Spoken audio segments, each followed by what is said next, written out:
Hello বন্ধুরা, আমি গঙ্গা। আজ তোমাদের এমন একটা কাহিনী শোনাবো যা শুধু আমার নয়, অনেক গরিব মানুষের বুকের ভেতরে চাপা কান্না। আমাদের গ্রামের একজন বিশাল বড়লোক মানুষ ছিলেন।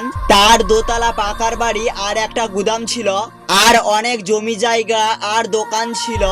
আর গ্রামের প্রায় সকলেই তার কাছে কাজ করতেন, কেউ মাঠে, কেউ দোকানে, আর কেউ গুদামে। মানুষ তাকে কেউ সম্মান করত আর কেউ ভয়ও পেত, কারণ তার কাছে অনেক টাকা ছিল আর প্রচুর অহংকারও ছিল। আমরা খুব গরিব, বাবা দিনমজুর আর মা বাড়িতে কাজ করেন। এমন অনেক দিন গেছে ভাতের হাঁড়ি উনানে বসেনি। একদিন বাবাকে বললাম, বাবা আমরা তো অনেক কষ্টে আছি, চলো না বাবা আমরা সেই গ্রামের বড়লোক বাবুর কাছে কাজ পাই নাকি, সবাই তো কাজ করে, চলো না আমরাও যদি একটা কাজ পাই। বাবা চুপ করেছিলেন, তার চোখে দেখি আমি লজ্জা আর অসহায়তা। দেখেছিলেন তবু আমার মুখের দিকে তাকিয়ে বললেন, চল বাবা চেষ্টা করে দেখি। সকালবেলা সেই আমাদের গ্রামের বড়লোক বাবুর গেটের সামনে দাঁড়িয়েছিলাম, বিশাল বড় লোহার গেট। ভিতরে বড় বাবুকে দেখতে পেয়ে বাবা দুহাত জোড়ো করে বললেন, বাবু কোনো কাজ থাকলে আমাকে দিবেন, আমরা খুব কষ্টে আছি। বড়লোক বাবু আমায় দেখে সবার সামনে হাসতে হাসতে বললেন, তোরা তো গরিব, তোদেরকে কাজে রাখলে ভালো জিনিস দেখলে তোরা চুরি করে নিবি না তো, কারণ আমার বাড়িতে দামি জিনিস আছে।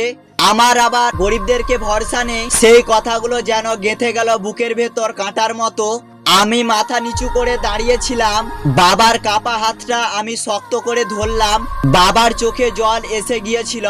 তিনি কিছু বললেন না, শুধু বললেন, চল বাবা বাড়ি চল। সেই দিন বাড়ি ফেরার পথে মনে হচ্ছিল, আমরা কি সত্যি এতই খারাপ? গরিব হলেই কি মানুষ চোর হয়ে যান? আর আমাদের কি কোনো সম্মান নেই? বড়লোক বাবু অহংকার ছিল তার টাকার জন্য, আর তিনি ভাবতেন টাকা থাকলেই মনে হয় মানুষ বড়লোক হয়। কিন্তু কয়েক বছর পর গ্রামের পরিবেশ বদলে গেল, আর গ্রামের বড়লোক বাবুর ব্যবসায় লোকসান শুরু হলো।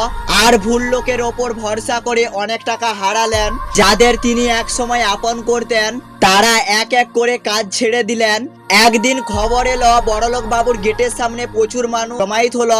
আমি বাবার সাথে বাজারে যাচ্ছিলাম, দেখি বড়লোক বাবু বেঞ্চে বসেছিলেন, চোখে ক্লান্ত আর সেই মুখে অহংকার নেই।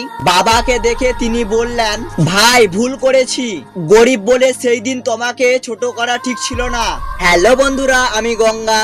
আমরা গরিব হতে পারি, কিন্তু আমাদের সততা আর আত্মসম্মান আছে। তোমরাই বলো, টাকা কি সত্যি মানুষকে বড় করে? বন্ধুরা আজকে এই পর্যন্ত ভিডিওটা কেমন লাগলে অবশ্যই কমেন্ট করে জানাবেন, আর অবশ্যই নতুন হলে ফলো করে পাশে থাকবেন।